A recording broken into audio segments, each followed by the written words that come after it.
提到慈濟，你會想到什麼？是藍天白雲的志工身影，是花蓮靜思精舍裡那位神情慈祥的證嚴法師，還是那些一輩子做善事不求回報的師兄師姐？沒錯，這是大多數人心中的慈濟形象。在台灣，慈濟基金會擁有688個據點，志工人數超過上百萬，總資產更是高達上千億新台幣。它的觸角從醫療、教育、媒體一路延伸到救災，每年收到的善款曾經估計佔了全台灣公益捐款的2到3成。換句話說，每3塊錢的善款就有1塊錢流進慈濟的口袋。這樣龐大的規模，這樣崇高的形象，照理說應該是一段純粹的善行傳奇。可是過去這幾十年，慈濟卻接二連三爆出讓人跌破眼鏡的爭議，從保護區開發到財務黑箱，從投資軍火到煙草到石油，再到大愛電視台的政治自我審查，甚至連一間大醫院掛了20多年的壁畫都被踢爆是侵權贗品。一次又一次，這個被稱為軟實力護國神山的慈善王國被推上輿論的浪頭。更不可思議的是，每一次爭議爆發，社會輿論炸開一陣之後，慈濟的形象總是能夠迅速回穩，事件迅速被淡忘，新的善行新聞接着刷版，仿佛什麼事情都沒發生過。我們不禁要問，為什麼？是因為慈濟做的善事真的太多，多到足以抵消一切質疑，還是因為這個組織有一種獨特的能力，能夠在風暴過後迅速進行公關重整，把所有的批評重新包裝成所謂的模考？又或者是因為台灣社會本身對宗教團體有一種特殊的寬容，捨不得真正的去追究？今天我們不批判，也不歌頌，我們就把那些被刻意淡化，甚至幾乎被遺忘的事件，一件一件攤開來看，這就要看你自己了。故事就從慈濟的起點說起。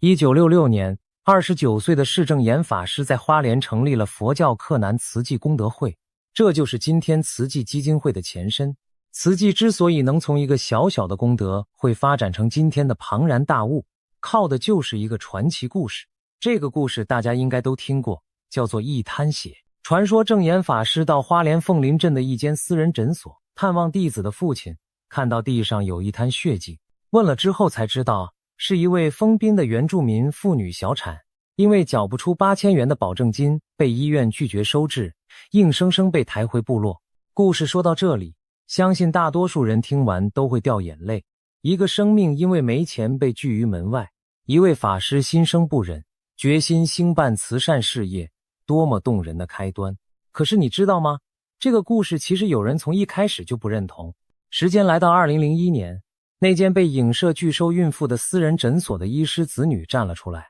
他們認為這個故事根本就不是事實，自己已過世的父親也因此名譽嚴重受損。於是他們做了一個讓很多人意想不到的決定，他們對證嚴法師提起了刑事和民事訴訟。這件事當年並沒有引起太大的注意，畢竟對手是名滿天下的證嚴法師，誰會相信這種傳奇可能不是真的？可是到了2003年，花蓮地方法院的判決出爐，結果出乎很多人意料。在刑事部分，法官判證嚴無罪，但在民事部分，法官認為證嚴的說辭過於誇大，敘述不夠嚴謹，已經影響了當事人的名譽，必須賠償新台幣101萬元。換句話說，台灣的司法從法律的角度認定這個被慈濟講了幾十年，寫進大量出版品，拍成戲劇，印在募款宣傳上的傳奇故事，至少在細節上是站不住腳的。這個民事敗訴幾乎沒有出現在任何慈濟自己的紀念冊裡，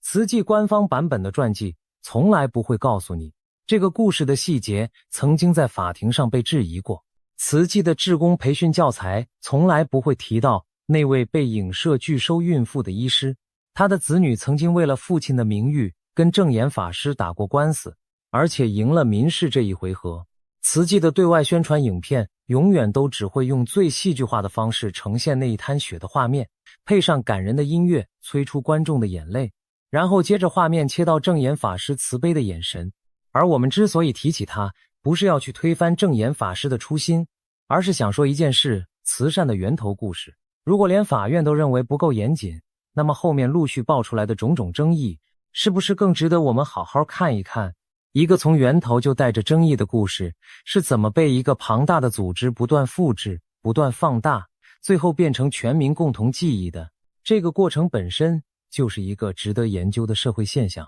它告訴我們，當一個慈善敘事足夠動人，當它符合大眾對善行的想象，那麼即使它的事實細節有所偏差，也很少有人願意站出來認真質疑。質疑者反而會被貼上冷血、無情、不懂感恩的標籤。這就是宗教敘事的力量，也是宗教敘事的危險。接下來的故事就是慈濟從一間小功德會發展成宗教王國的過程中最具代表性的一個爭議——內湖保護區開發案。時間倒回1997年，慈濟在台北市內湖區成功路5段大湖公園的北側買下了一塊面積大約 4.5 公頃的土地。注意，這塊土地的身份非常特別，它是台北市政府劃定的保護區。保護區是什麼概念？簡單講就是不能蓋大樓，不能商業開發，必須維持自然樣貌的土地，主要功能是治洪、排水、保育水土。那慈濟為什麼要買保護區？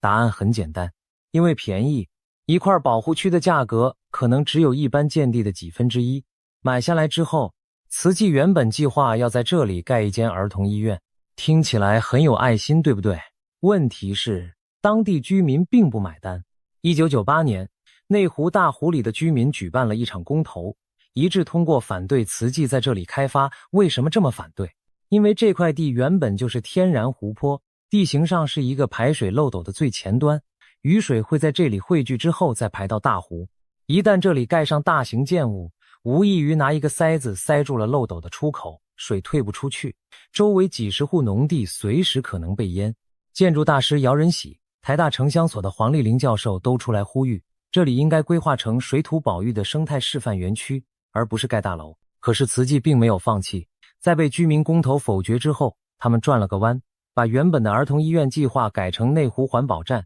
然後申請把這塊保護區解編，變更為社會福利特定專用區，準備興建一棟集合回收中心、志工發展中心、救災中心、社福中心的大樓。從1997年到2015年，將近20年的時間，這個案子在台北市政府的都市計劃委員會裡進進出出，先後經過陳水扁、馬英九、郝龍斌、柯文哲4任市長，沒有任何一任能讓他順利過關。過程中發生了幾件事，是很多人不知道的。第一件是台風驗證了居民的擔憂。1997年的溫妮台風，2001年的納莉台風讓內湖區嚴重淹水，光是大湖裡就有5個人因為洪水喪命，慈濟那塊基地當然也照樣淹水。所謂的環保模範生連自己的環保站都泡在水裡，這個畫面實在很諷刺。第二件更讓人吃驚，是都市計劃委員會的官說疑雲。在2007年的審議過程中，知名建築師也是都委會委員的姚仁喜公開表示，會議的前一晚，他接到一通自稱慈濟基金會人員的電話，要他能不發言就不要發言。姚仁喜當場就說他很吃驚，慈濟基金會是外界認為的模範生，希望不要再做這樣的事。一個慈善團體被自家的官說電話打到都委會委員家裡，這個畫面想起來就讓人覺得詭異。一個強調慈悲為懷的組織，竟然會用施壓的方式對待專業委員，這已經和他對外宣稱的核心價值徹底背離。更令人不安的是，在當時的都委會審議過程中，外界發現一個現象，那些敢公開直言反對開發案的都市計劃委員，例如張舒、嚴愛靜這幾位，到了下一屆的委員名單上竟然就不見了。是巧合，還是有人在幕後運作，把不聽話的委員換掉？沒有人能給出確切的答案。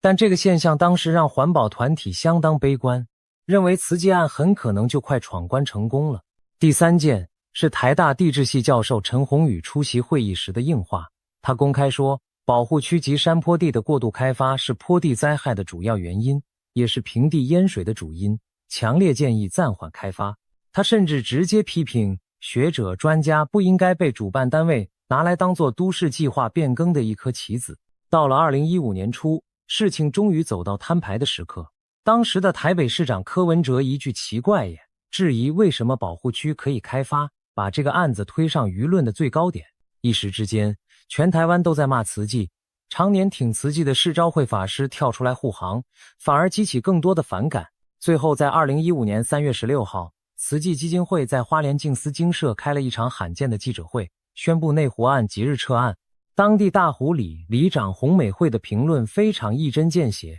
他說，慈濟今天的聲明沒有太大意義，這次的記者會只是為了要止血，並沒有真誠的反省做錯了什麼事情。內湖保護區守護聯盟理事長李日進也指出，慈濟那一塊都屬於寄存違建，而且在行水區上本來就不應該有任何建物，而是常年違法至今。如果你以為內湖案只是個案，那你就太天真了。在那場輿論風暴之後，文化大學前環境設計學院院長楊崇信整理出了一份名單。這份名單之所以重要，是因為它揭露了一個讓人坐立难安的模式。慈濟在25年裡買了至少10筆土地，這10筆土地原本的身份分別是工業區、農業區、保護區、綠地、交通用地。等到慈濟買下來之後，再一一申請變更為社福用地或文教區，蓋起校舍、醫院、置業中心和志工大樓。楊崇信特別點出來，內湖開發案規劃用途之一是兒童醫院。問題是，慈濟申請變更的面積是 4.48 公頃，而申請開發面積5公頃以上就必須做環境評估，差不多就差那麼幾百平方公尺。慈濟正好踩在環評的紅線下面，楊崇信合理懷疑慈濟可能是想規避環評。慈濟一個慈善團體怎麼會懂得這麼精準的法律操作？怎麼會知道在哪個面積上下會觸發環評？這背後到底是誰在出主意？這些問題慈濟從來沒有正面回答過。楊崇信還說了一句很重的話，他說慈濟打着宗教名義，有恃無恐地買地變更用地，各縣市政府的都委會在審核時，可能也認為慈濟是做慈善才核准的。但問題是，慈濟自己標榜的形象是雙手做環保，守護自然，把保護區變成大樓，這個對比實在很諷刺。而且這個保護區變更為文教區、社福用地的模式，並不只發生在台北。新聞報道指出，慈濟在雙北地區擁有的土地面積加起來達到5萬坪以上，遍及多個行政區，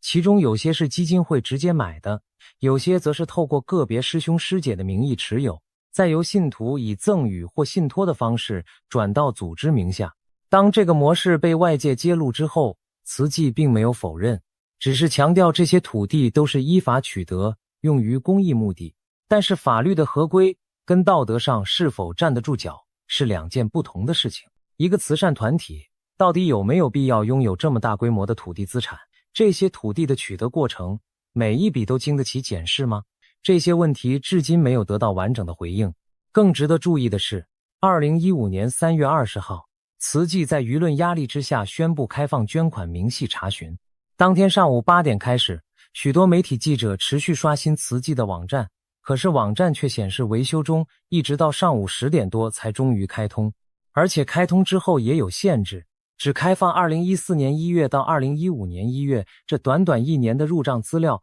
更早的記錄都不在線上查詢的範圍裡。要查的人必須打電話到各地區的分會服務專線。這種有限度的公開，在當時就被很多人質疑，是不是有什麼東西不想被看到。而2015年3月，正當慈濟撤案想要止血的時候，更大的炸彈接着爆了。財經部落克里百峰、資深媒體人徐清煌等人公開揭露，慈濟美國總會在美國的投資組合根本就是一份邪惡基金清單。我們來看看上面有什麼。第一類，軍火商，包括制造商業飛機跟戰鬥機 F-15 的波音公司，研發飛彈，90%營收來自國防合約的雷神公司，制造潛艦 M1 坦克、F-16 戰鬥機的通用動力公司，還有世界最大雷達、海軍船隻制造商諾斯洛普格拉曼公司。徐清煌當時開玩笑地說，飛彈、戰鬥機、航空母艦、潛艦、驅逐艦、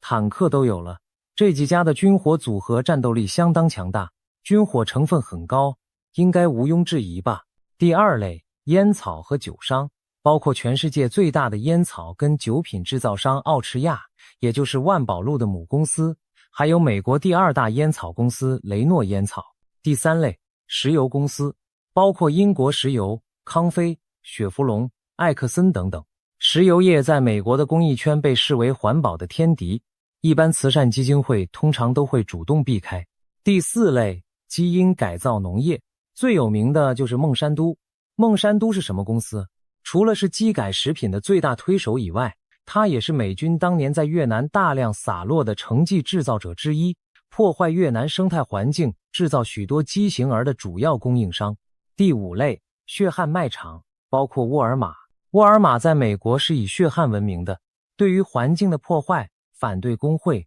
剝削員工，以及在中國、印尼等地開設血汗工廠，都是他的招牌爭議。把這份清單和證嚴法師如素護生、惜福環保、慈悲為懷的教導擺在一起，反差實在太大了。一邊在台灣推資源回收，教大家不要吃葷，一邊把信徒捐的善款拿到美國去買戰鬥機跟煙草的股票，這要怎麼解釋？當時慈濟美國總會副執行長葛繼舍出來開記者會，他的回應也很有趣。他說波音公司不完全是軍火商，因為波音也製造民航機，用軍火商來認定波音的產業別這樣很奇怪。可是徐清煌馬上打臉，他從慈濟美國的稅務報表上把名單一條一條秀出來。請問雷神、通用動力、格拉曼這幾家難道也不是軍火商嗎？葛繼舍還說，美國分會的投資以標準普爾500大為標的，由專業經理人判斷，未來會剔除不適當的公司。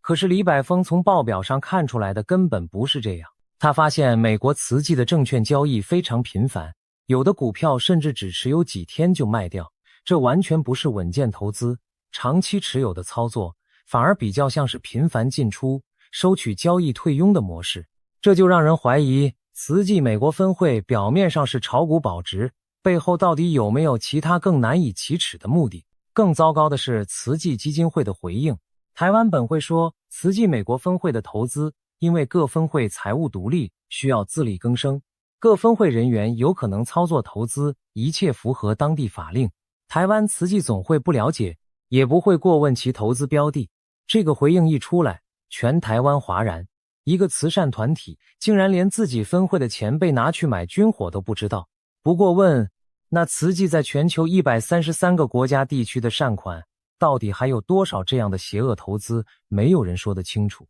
而這還只是冰山一角。我們再來看一個被很多人忽略的細節。美國對慈善團體的監管其實非常嚴格。每一個合法登記的非營利組織必須每年向稅務機關申報一份俗稱990的詳細報表，內容包括所有的資產、收入、支出、前5大員工的薪資與紅利，甚至每一筆投資交易的記錄全部都要向社會公開。也就是說，美國慈濟分會的這些邪惡投資清單從來就不是什麼秘密，而是公開的資料，任何人都可以從美國稅務局的網站上查到。可是這些公開資料，台灣的慈濟總會居然說自己不知道。不過問，那要麼是真的不知道，這代表組織內部完全沒有跨國的財務監督機制；要麼是知道但不講，那就是另一種更嚴重的問題。美國有一個概念叫做社會責任投資，意思就是說，像學校、醫院、基金會、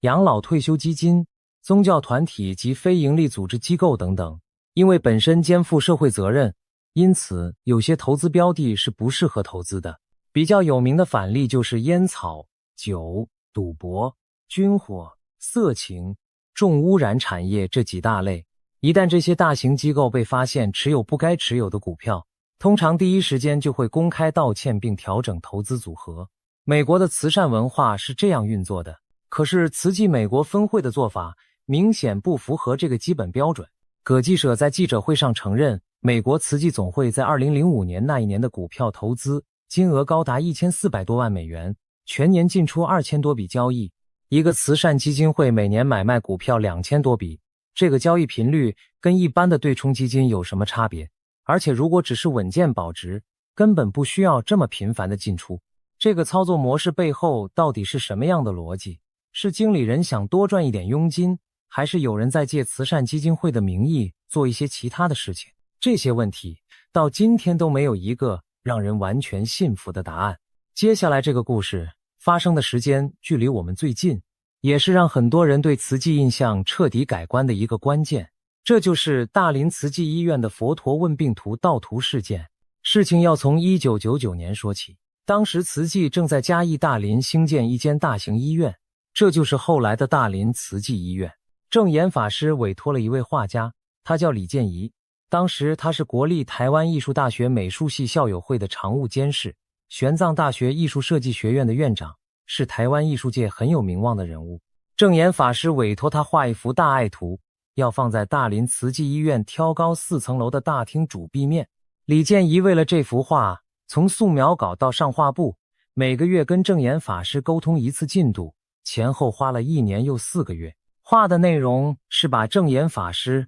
印順導師畫成佛陀問病圖的場景，齊心照護一個受難的耶穌，象徵不分宗派，慈悲眾生。可以說，這是一幅花了畫家滿腔心血的代表作。油畫原稿完成之後，李建宜正式提出壁畫工程的總報價意外發生了。李建宜說，一位貪功的師姐騙他，謊稱上人決定不要畫了。然後這位師姐還以佛法為由曉以大義，要求他把油畫原作和版權一起廉價讓給慈濟，甚至約束他永遠不能公開自己是原創者。李建宜後來才知道，當他簽下讓渡契約之後，那位師姐根本就是私下把壁畫的工程以減半的價碼委託給原本應該是李建宜畫畫助理的另一位陳姓畫家。等到醫院快開幕，那位陳姓畫家畫不出來的時候，證嚴法師甚至親自出面再去拜託李建宜回來救火。可是這個時候，李建宜已經被傷透了心，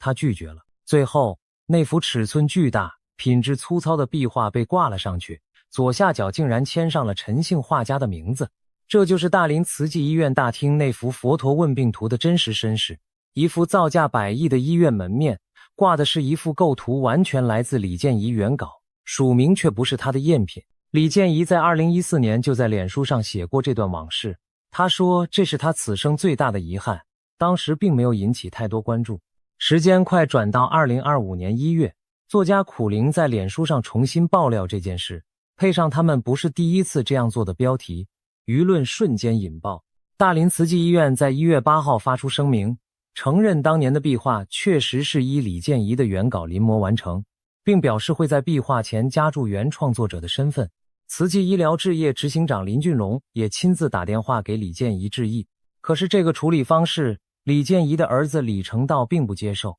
他在臉書上寫，父親等了25年，終於沉冤昭雪，但現在全台灣都知道院內那幅畫是侵權的贗品，慈濟卻還在旁邊標注原創另有其人，真是畫蛇添足。他質疑，贗品不銷毀，留着當證據嗎？堂堂大廟，請給社會一個典範，自己拆了吧。李成道後來甚至挖苦地說，這幅壁畫是慈濟最偉大的作品，呼籲大家經過那張偷來的畫時記得打卡，直到院方拆除為止。這幾句話把這個道德形象崇高的慈善團體徹底推到了輿論的爐火上烤。李建宜本人沒有提告，他說當年沒提告慈濟，是不願再傷害證嚴上人，怕老法師要坐輪椅出庭。這份溫情反而更凸顯出慈濟內部在這25年間對一位老藝術家心血的視而不見，無動於衷。我們不禁要問，一個強調誠正信實的宗教團體，怎麼會發生這種事？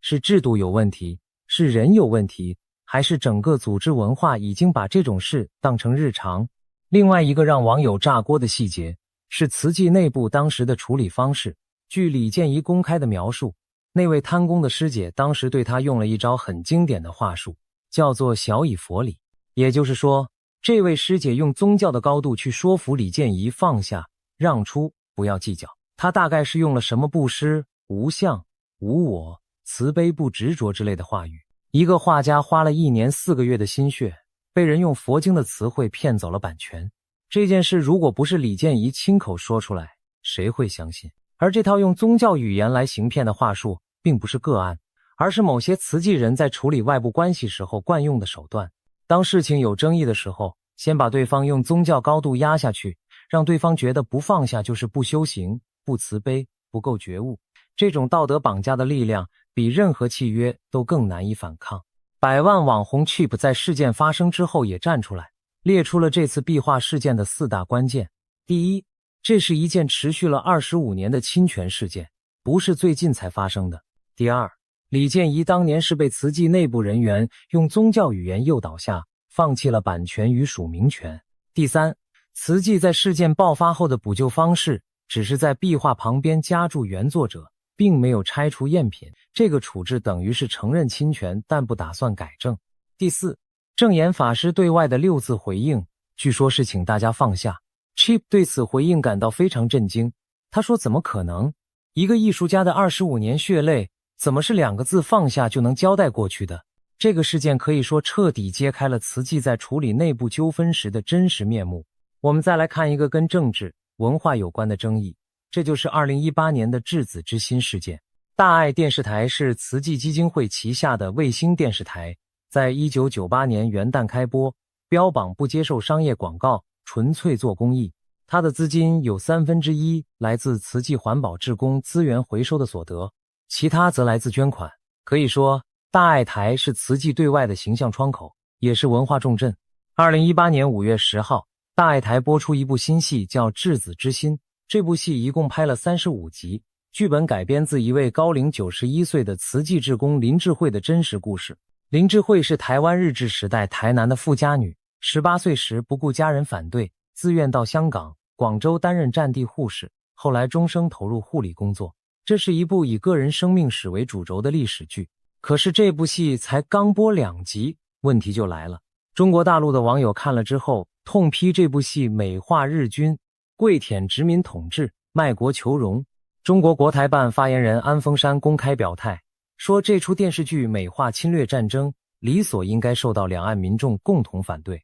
接下來的事情讓很多台灣人到今天都還記得。大愛電視台在5月12號，也就是首播之後第2天，突然宣布以護士節名義停播。5月14號改播另一部戲《愛別離》，後來又接上《有你陪伴》。同時，大愛電視台幾乎在一夕之間把所有跟稚子之心有關的痕跡通通刪除，包括臉書貼文、YouTube 預告、慈濟全球資訊網介紹林智慧的網頁全部不見了。一部花了大筆預算，從2016年10月就開拍，原本被當成年度大戲推出的作品，就這樣消失得無影無蹤。大愛電視台對外的說法是什麼？停播沒有政治因素，純粹是因為劇情碰觸到戰爭，沒有達到淨化人心、祥和社會的價值。大愛媒體發展部經理歐宏瑜還說，版權還在大愛手上，對大愛來說沒有損失，只要能避免爭議，和諧無價。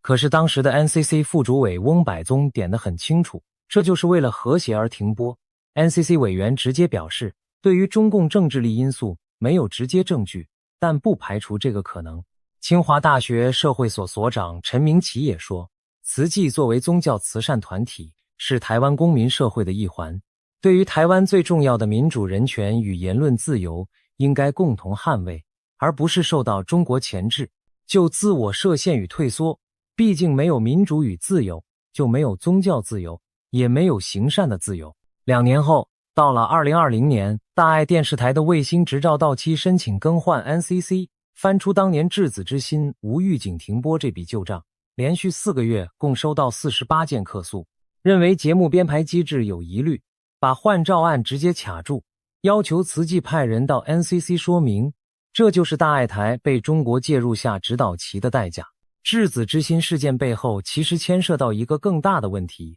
就是慈濟跟中國大陸之間的關係。慈濟早年就積極布局中國市場，在浙江省登記了慈濟基金會，雖然不具有公開募款資格，只能在會員之間募款，但這已經是台灣宗教團體在中國能取得的最高合法身份了。慈濟在中國大陸進行的賑災活動做得好事不少，這部分我們不否認。但是，當一個原本應該堅持台灣價值的慈善團體，因為要保住在中國的根據地，而選擇對中國的政治壓力低頭，那這個團體還能不能算是台灣公民社會的一部分？這就值得我們認真思考了。很多人不知道，慈濟也曾經因為一些幾乎是莫名其妙的理由，被中國大陸的網友圍剿。例如2018年的稚子之心，例如其他幾部曾經被罵媚日的紀錄片。每一次出事，慈濟的選擇都很一致，就是迅速的自我審查，迅速的刪除痕跡，迅速的把可能引起爭議的內容下架。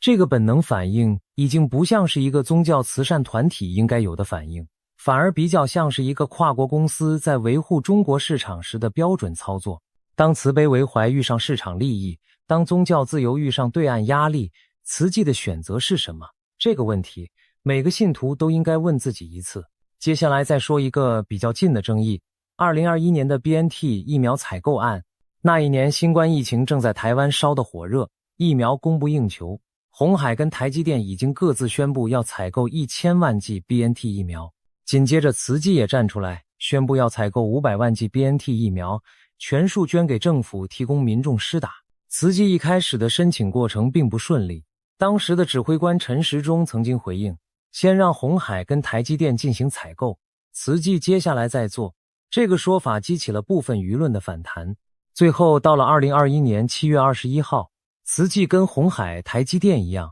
跟上海復星完成500萬劑 BNT 疫苗的採購合約，付出大約 1.75 億美元。慈濟基金會執行長顏博文後來透露了一個非常有意思的細節，他說，亞洲區 BNT 疫苗的代理權屬於上海復星，這個牽動了兩岸政治敏感神經的點。經過談判協商，最後的新聞稿用中英文並陳，疫苗的外包裝不可以印有中文標籤復必泰字樣。可是當第一批 BNT 疫苗到貨的時候，部分疫苗的標籤上還是印着復必泰，現場甚至還有人懸掛復必泰的布條。為了讓政府願意簽收，工作人員必須先上飛機的貨艙，把復必泰的布條扯掉，台灣政府才肯簽收。這個小插曲把整個 BNT 疫苗採購背後的兩岸政治角力赤裸裸地呈現了出來。慈濟採購疫苗救人是事實，可是過程當中折射出來的是一個跨海峽、跨政治、跨商業利益的複雜網絡。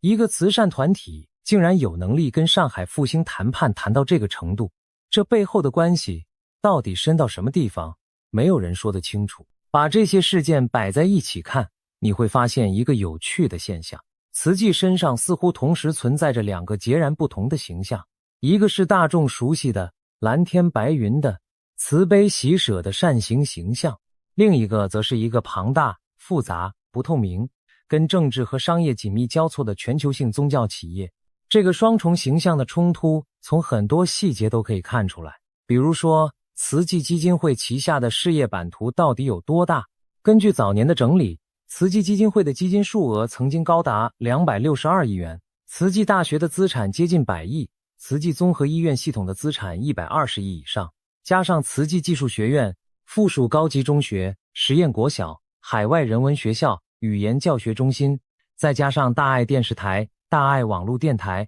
慈濟道侶談詩會、經典雜誌、靜思文化、靜思書軒等等，整個慈濟的志業版圖橫跨慈善、醫療、教育、人文4大塊，再加上海外的據點與基金會，這已經不是一般人所理解的慈善團體了，這是一個跨國的宗教企業集团。而這個宗教企業集团的最大特點就是不透明。雖然慈濟在2015年內湖岸撤案的時候宣布要分階段公開財務收支狀況，可是10年過去了，外界對於慈濟到底有多少錢，錢從哪裡來，又花到哪裡去，海外分會在做什麼投資，仍然沒有一個完整清楚可以查證的答案。台灣公益團體自律聯盟秘書長陳婉慧當年就說過，財團法人法還沒有修正通過，要不要轉投資，比例應該怎麼樣，要不要公開讓大家討論，過去都沒有這樣的討論。國際聯合勸募組織大中華區總監陳文良更舉了一個例子，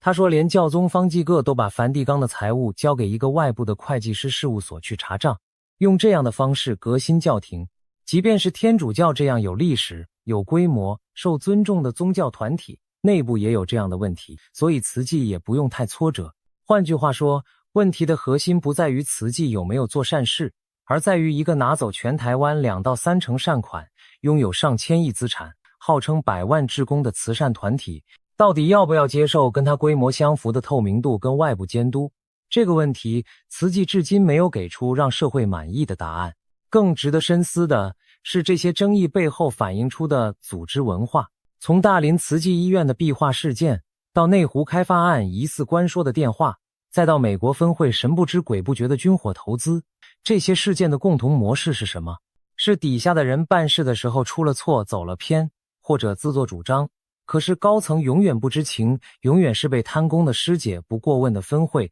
專業經理人給害到的受害者。可是一個組織如果反覆的以我不知道、不過問、分會自己決定，師姐自己決定來解釋這些重大事件，那這個組織的治理結構就出了問題。一個健康的慈善團體應該有清楚的層級節制、明確的決策流程、可被外部查核的財務系統，而不是一個由信徒對領導者的個人崇拜，加上龐大網絡裡各種自由發揮的師兄師姐所構成的鬆散結構。這也牽涉到另一個讓很多人感到不舒服的現象。當慈濟發生爭議的時候，第一時間跳出來護航的往往是慈濟的核心信徒。這些信徒會用各種道德高度去回擊質疑者，把所有的批評都打成攻擊上人、攻擊慈濟。可是真正提出問題的人，往往不是要證嚴法師個人下台，而是希望這個拿了那麼多公益資源的團體能夠拿出跟他規模相符的透明度。如果把所有的質疑都打成魔心，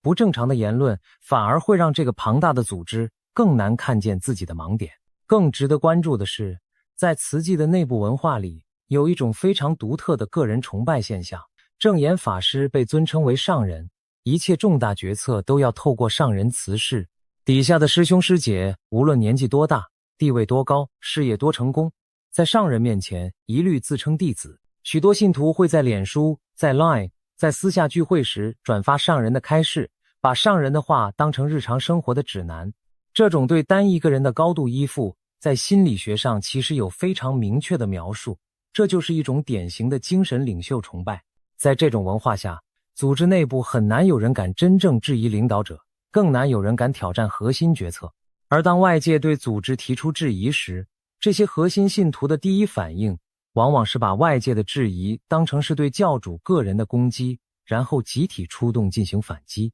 這種反擊有時候非常激烈，有時候涉及人身攻擊，有時候會用上完全與宗教精神相違背的話語。可是反擊完了之後，再回到慈濟的群體裡，他們又會繼續說慈濟是慈悲的，上人是聖人。這種雙重標準在外人看起來其實非常分裂。另外一個讓人坐立难安的現象是慈濟對媒體的態度。內湖案延燒的那幾年，當地居民跟記者私下都流傳一個說法，就是有些媒體高層被慈濟施壓，要求不要報道，或者把不利的報道從版面上拿掉。慈濟旗下的大愛電視台則被用來做大外宣，把對慈濟有利的觀點不斷放大。這種媒體操作對一個自稱是非營利宗教慈善團體的組織來說是非常不正常的。一個真正坦蕩的組織不需要去施壓媒體，因為他的所作所為經得起任何檢驗。會去施壓媒體的組織通常都是因為他害怕被檢驗。還有一個慈濟內部的特殊文化，就是所謂的勸募委員制度。慈濟的師兄師姐除了出錢出力之外，還會主動向自己的親友募款，每一個會員背後都連着一條募款鏈，這就是慈濟善款體系的真正秘密。每月幾百塊的小額捐款，靠着百萬志工的細水長流，匯聚成了全國最大的善款池。這個模式的優點是讓慈濟的資金來源非常穩定，不受單一大金主的影響。可是它的缺點也很明顯，那就是有大量的小額捐款人，他們对於自己每個月扣下來的那幾百塊錢，並沒有真正去追蹤這筆錢花到哪裡去了。當你只捐300塊的時候，你不會去質疑這300塊有沒有被亂用，你只會覺得反正是做善事。可是當全台灣有上百萬人都這樣想的時候，加總起来就是一筆任何人都管不到的巨款。而且这些勸募委員之間還有一個非常微妙的階層結構，能夠勸到越多人捐款，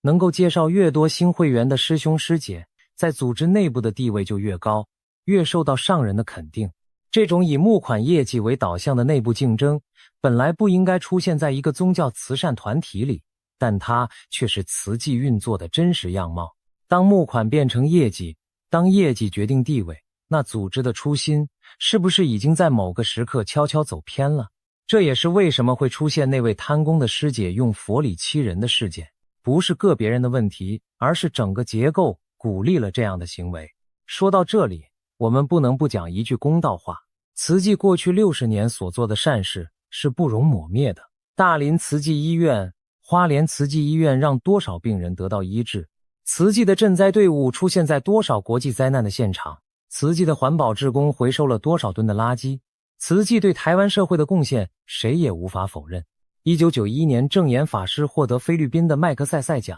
；2011年入選《時代》雜誌全球100大最具影響力人物2022年入榜 BBC 全球100大最具啟發性與影響力的女性。這些榮耀不是憑空得來的，可是正是因為慈濟的影響力這麼大，資源這麼龐大，信任值這麼高，社會大眾對她的期待自然也就更高。當一個慈善團體拿走了全國2到3成的善款，進入了每一個縣市，影響了從醫療到教育，從媒體到救災的每一條公共脈絡，那他就不能只用一個小規模功德會的標準來自我治理，他必須像一個公共機構，甚至是一個跨國企業集團那樣，接受相對應的公開、透明、外部稽核。百萬網紅志祺七七在2025年出的影片裡就講過，眾人對於慈善組織具有高期待，因為他們承載着大家的善意。而慈濟常年的努力確實帶給台灣貢獻，可是慈濟如今的發展也許不是當初想做好事的證嚴法師想看到的結果。志祺給的建議是，慈濟需要調整營運方式，並且試着重新慢慢建立起大眾信任。這個建議聽起來很溫柔，但是它指向的問題其實非常嚴肅。最後我們想留給大家一個問題去思考，當我們從遠處看慈濟的時候，我們看到的是一條從一灘血開始，從5毛錢行善起步，走過半個世紀，足跡踏遍133個國家地區的善行傳奇。可是當我們把鏡頭拉近，從內湖那塊水土流失的保護區看，從美國分會的稅務報表看，從大林慈濟醫院掛了25年的那幅署名錯誤的壁畫看，從大愛電視台一夕消失的稚子之心看，我們看到的又是另外一個更複雜、更不透明、更難以評價的故事。事實上，慈濟並不是台灣唯一的大型慈善團體爭議案例。早在更久之前，紅十字會也曾經因為921大地震的賑災捐款執行率過低而引起公眾撻伐。當時社會強烈呼籲，應該要修改公益勸募條例，要求所有慈善團體強制公開財務明細，並交由公正的第三方會計師查核簽證。可是這項立法經過10幾年的拉鋸，一直到今天，相關規範還是不夠完備。慈濟也好，紅十字會也好，本質上反映出來的是台灣公民社會在制度層面的一個漏洞，那就是我們對於那些靠着公眾善意成長起來的龐大組織，缺乏一個有效的監督機制。我們希望他們做好事，可是當他們做了不該做的事時，我們又拿他們沒辦法。東海大學社工系教授曾華元在2015年就講過一句很重的話，他說，相關立法應該盡速落實，尤其是財務比一般公益團體更加不透明的宗教團體。他直接點出，公益勸募條例規範的對象不包含宗教團體，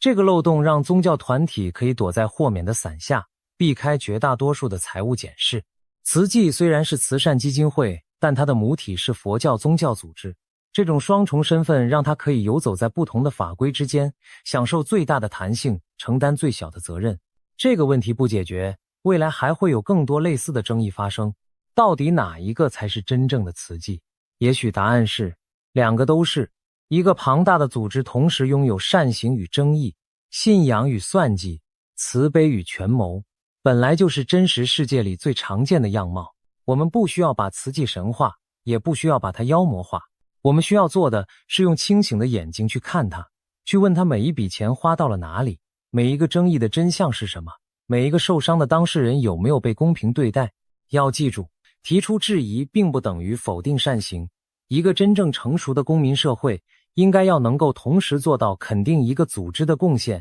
跟批判一個組織的問題。這兩件事並不矛盾。我們可以承認大林慈濟醫院救了很多病人的命，同時也可以譴責那幅壁畫25年的不公正處理。我們可以肯定慈濟在國際賑災現場的努力，同時也可以質疑美國分會的軍火投資。這兩種態度可以並存，而且應該並存。台灣社會對於慈濟的討論，最大的問題就是長期以來缺乏這種雙重視角，要麼一面倒地讚美，要麼一面倒地批判，很少有人願意在中間做仔細的辨析。如果有一天，慈濟願意把財報像企業一樣公開查核，願意對20多年前那些被貪功的師姐傷害過的人鞠躬道歉，願意把海外分會的投資清單攤在陽光下，那他才真正配得上軟實力護國神山這個稱號。在那一天到來之前，我們能做的就是把這些被刻意淡化的事情一件一件講清楚，說明白。我們也想對所有曾經捐款給慈濟的善心人士說一句話，你的善意沒有錯，你想要幫助別人的初心更沒有錯。問題從來都不在捐款者身上，問題在於那個拿了你的捐款的組織，有沒有好好的把每一塊錢用在它該用的地方。如果有一天你發現你的善款被拿去買了戰鬥機的股票，或者拿去蓋了一棟違反生態的大樓，那不是你的錯，那是那個組織背叛了你的信任。我們对慈濟提出質疑，從來都不是在指責那些捐款的人，反而正是因為珍惜這些人的善意，才更需要監督這些龐大的慈善組織。